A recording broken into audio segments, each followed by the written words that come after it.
Livro Ouse Pedir Mais, capítulo 10. Proteja o seu tempo a sós com Deus.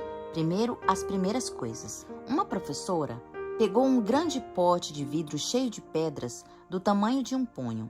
Então ela perguntou à turma se o pote estava cheio. Sim, responderam todos. Então ela pegou um balde com pedregulhos do tamanho de ervilhas e o despejou no pote, chacoalhando-os para se encaixarem entre as pedras maiores. O pote está cheio agora? Perguntou mais uma vez. Provavelmente não, foi a resposta. Então, ela pegou uma vasilha com areia e derramou lá dentro. Ela preencheu todos os buraquinhos entre as pedras grandes e as pedras pequenas.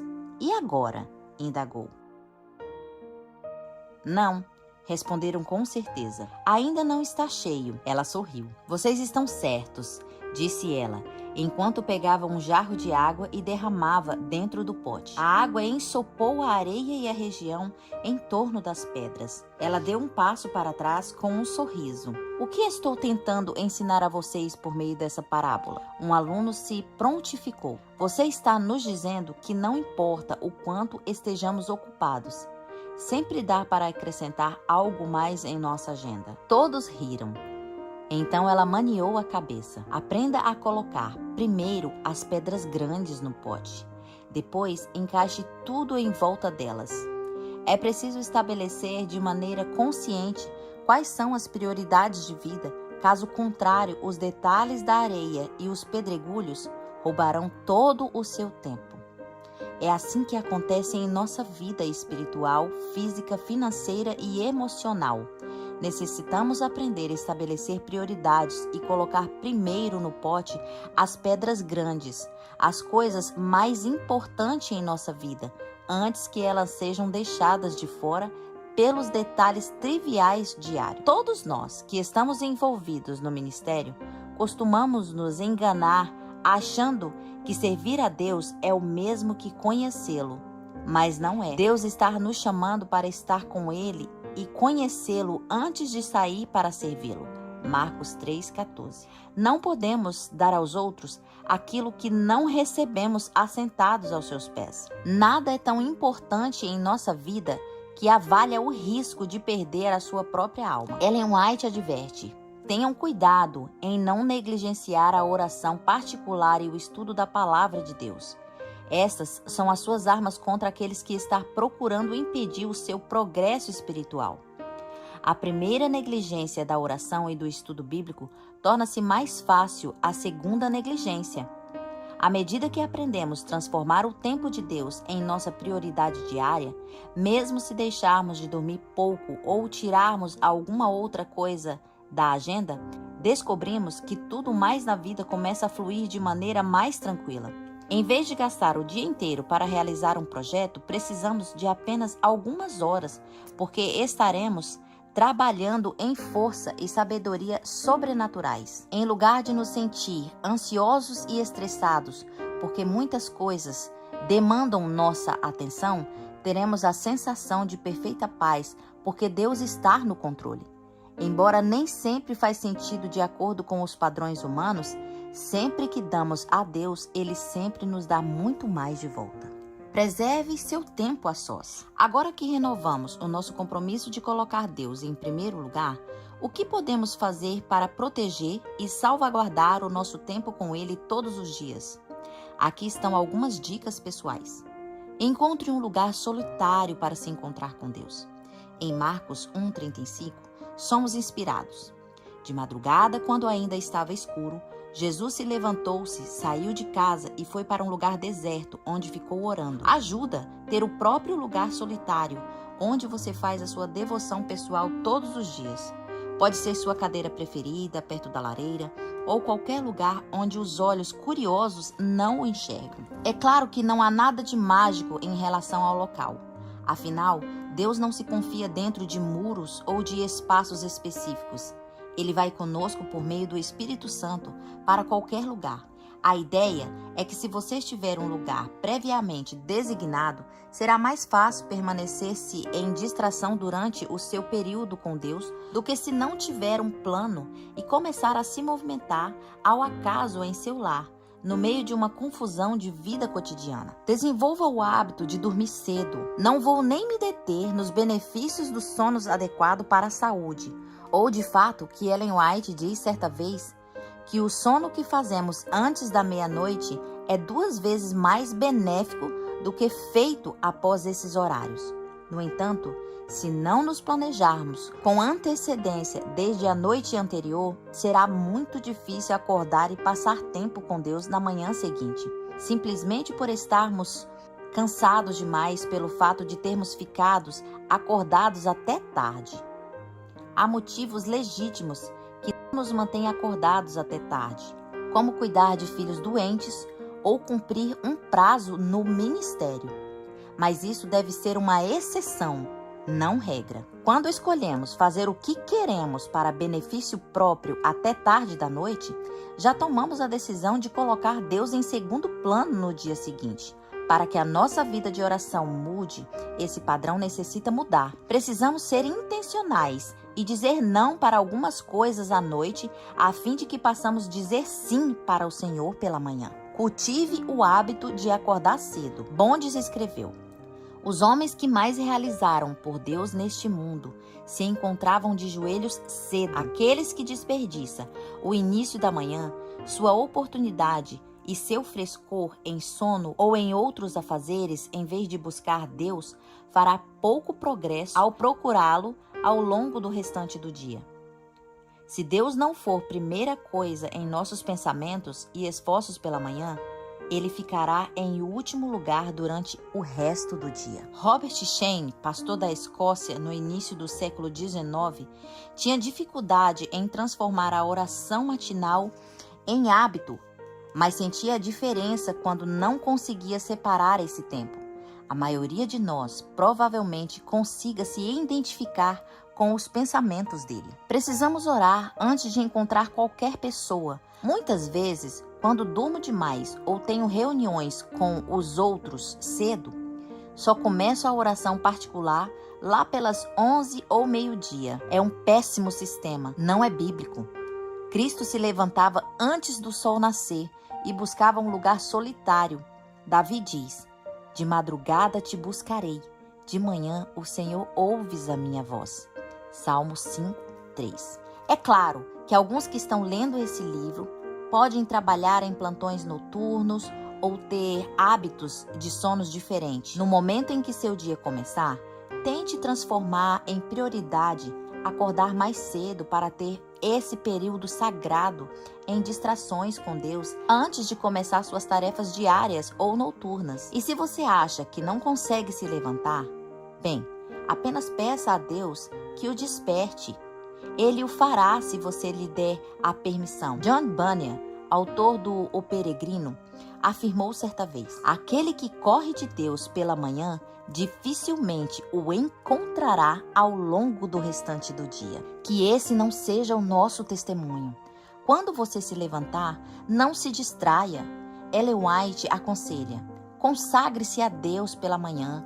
Faça disso a sua prioridade de atividade. Ao acordar pela manhã, é absolutamente vital que você evite ligar o rádio, o jornal ou qualquer barulho que o distraia e tire a sua atenção de Deus. Além disso, abstenha-se de conferir e-mails, mensagens de textos, perfis de redes sociais ou de qualquer outro tipo de comunicação eletrônica. Os celulares em especial ou smartphones provavelmente sejam as maiores fontes de distração logo que acordamos. Por causa disso, aprendi a usar o modo avião no início da manhã. Não importa o que fizer, procure evitar conversas não emergenciais ao telefone ou responder mensagens de texto até terminar o seu tempo sagrado com Deus. Isso pode parecer sem importância, mas descobri que faz uma diferença enorme na qualidade do seu tempo devocional, porque Deus sabe que Ele vem em primeiro lugar e que é a pessoa mais importante da sua vida. Se você perceber que o seu devocional é interrompido por pensamentos sobre sua longa lista de afazeres ou de outros pensamentos desconexos, em vez de sentir culpa, Apenas reserve um segundo para anotar essas coisas em uma folha separada para um papel, a fim de se lembrar delas depois do devocional terminar. Em contrapartida, se nossa falta de tempo devocional de qualidade acontece por causa de preguiça ou prioridades equivocadas, não devemos esperar que Deus recompense a diferença. Ele pede que o coloquemos em primeiro lugar, não só na teoria, mas de maneira literal. Quando começamos a fazer isso, tudo o mais em nosso dia vai se encaixar. Não existe maneira certa ou errada de fazer a devoção. O importante é fazer. No entanto, é crucial dedicar tempo, tanto para estudar a Bíblia, quanto para orar. Uma das minhas partes preferidas de oração todas as manhãs é o louvor e a adoração. Eu canto durante o momento de oração. A inspiração nos explica. O canto é um ato de adoração, tanto quanto a oração. Realmente, muitos hinos são orações. Após separar um tempo para orar, eu me dedico a um estudo mais concentrado da Bíblia, estudando um tema específico ou uma história das Escrituras, ou sigo algum plano diário de leitura da Bíblia, como, por exemplo, Reavivados por Sua Palavra. Gosto de ler as referências cruzadas, bem como conferir as palavras originais no grego, no hebraico, a fim de obter a melhor compreensão de determinada passagem bíblica. Isso é poderoso. No entanto, ainda que tornemos os melhores teólogos do mundo, se não permitirmos que a Bíblia transforme o nosso coração e a nossa vida, o que teremos ganhado com isso? Por essa razão, ao ler e estudar a palavra de Deus, eu me pergunto o tempo inteiro: como posso aplicar isso na minha vida hoje? O que Deus está tentando me ensinar por meio deste texto hoje? Como posso me tornar mais semelhante ao Senhor hoje? Nada há mais apropriado para fortalecer o intelecto do que o estudo das Escrituras. Nenhum outro livro é tão poderoso para levar os pensamentos, para dar vigor às habilidades, como as grandiosas e enobrecedoras verdades bíblicas. Se a palavra de Deus fosse estudada como deveria ser, as pessoas teriam uma mente mais esclarecida, um caráter bem mais nobre e uma firmeza de propósito, coisas raramente vistas nos dias de hoje. Trate Deus com respeito, lembrando-se do Deus que Ele realmente é. A inspiração nos recorda. Devemos comparecer diante de Deus com reverência santa. Os anjos velam a face em sua presença. Os querubins e os resplendentes dos santos serafins se aproximam do seu trono com solene reverência. Quanto mais nós seremos finitos pecadores, devemos comparecer da forma reverente diante do Senhor, nosso Criador. Muitas pessoas desejam conseguir uma audiência com o poderoso e influente rei Zulu na África do Sul, mas poucos conseguem. Há alguns anos atrás, Deus abriu uma rara oportunidade para um de meus amigos passar o dia inteiro com ele. E os dois se tornaram bons amigos. Tempo depois, quando a filha do rei se casou, meu amigo foi convidado para a cerimônia. Dá para imaginar o respeito que o meu amigo mostrou ao rei quando estava em sua presença? Ele não interrompeu a conversa para atender ligações ou telefone ou responder às mensagens de texto. Não ficou correndo de um lado para o outro a fim de realizar essa tarefa ou aquela. Permaneceu na presença do rei e aproveitou o dia, conversando e fazendo mais amizades. Se esse é o respeito que dispensamos às autoridades terrenas, não deveríamos demonstrar o mesmo tipo de respeito ao nosso Senhor, Rei do Universo, quando nos encontramos com Ele? Minha amiga Lizzie Ludy conta uma história sobre um grande reformador, John Wesley. Ele recebeu um convite de passar a noite com Lord Byron, o mais poderoso homem da Inglaterra. Era uma grande honra, pois as pessoas esperavam meses a fio de conseguir uma audiência com ele. No entanto, antes que a noite terminasse, John Wesley se levantou e pediu desculpas, dizendo que precisava ir embora. Lord Byron quase se ofendeu. "Por que você vai embora? Quando a noite ainda é tão jovem?", perguntou. "Não percebe que sou um homem muito importante e que muitas pessoas imploram para passar tempo comigo à mesa?" Wesley respondeu: "Não tenho a intenção de ofendê-la, meu senhor, e me sinto muito honrado por esse tempo que passamos juntos. Mas tenho um compromisso com o Rei do Universo agora, e não ouso estar cansado nem chegar atrasado. Que exemplo real de colocar as prioridades na ordem correta. Talvez você esteja pensando, sim, mas bem que ele poderia ter feito uma pequena exceção nesse caso, não acha? Afinal, estava diante de uma autoridade importante. Ele poderia ter passado o tempo com Deus mais tarde. É claro que o Senhor compreenderia. Deus realmente compreende. Ele compreende que somos fracos, frágeis, desesperadamente necessitados de uma conexão contínua com Ele. Uma conexão que precisa ser mais forte do que qualquer laço terreno e mais importante do que qualquer honra deste planeta. Afinal, Ele é o Rei dos Reis, Senhor dos Senhores. A oração é nosso compromisso divino, o compromisso acima de todos os outros. Quando o perdemos, nós nos colocamos em solo inimigo. A inspiração nos diz: as trevas do maligno envolvem os que negligenciam a oração. As tentações sussurradas pelo inimigo os levam a pecar.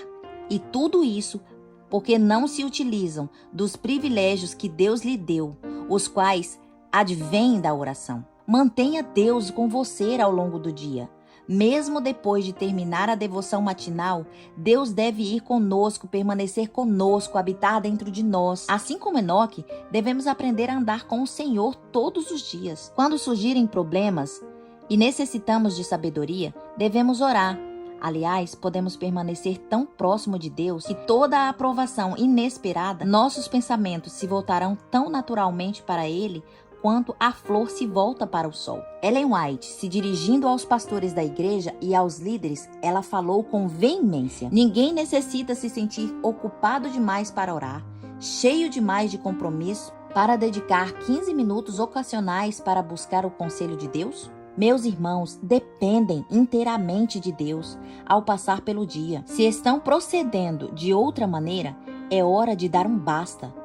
Parem exatamente onde estiverem e mudem a ordem de suas coisas. Podemos até ter boas intenções, a maioria de nós tem, mas quando essas boas intenções não levam a um bom discipulado, normalmente isso deve ser uma falta de intencionalidade de nossa parte. Então, aprendemos a ser intencionais. Devemos dedicar tempo para o cultivo intencional desse relacionamento. Devemos proteger nosso tempo a sós com Deus como algo sagrado, pois ele pertence ao Senhor quanto o dízimo.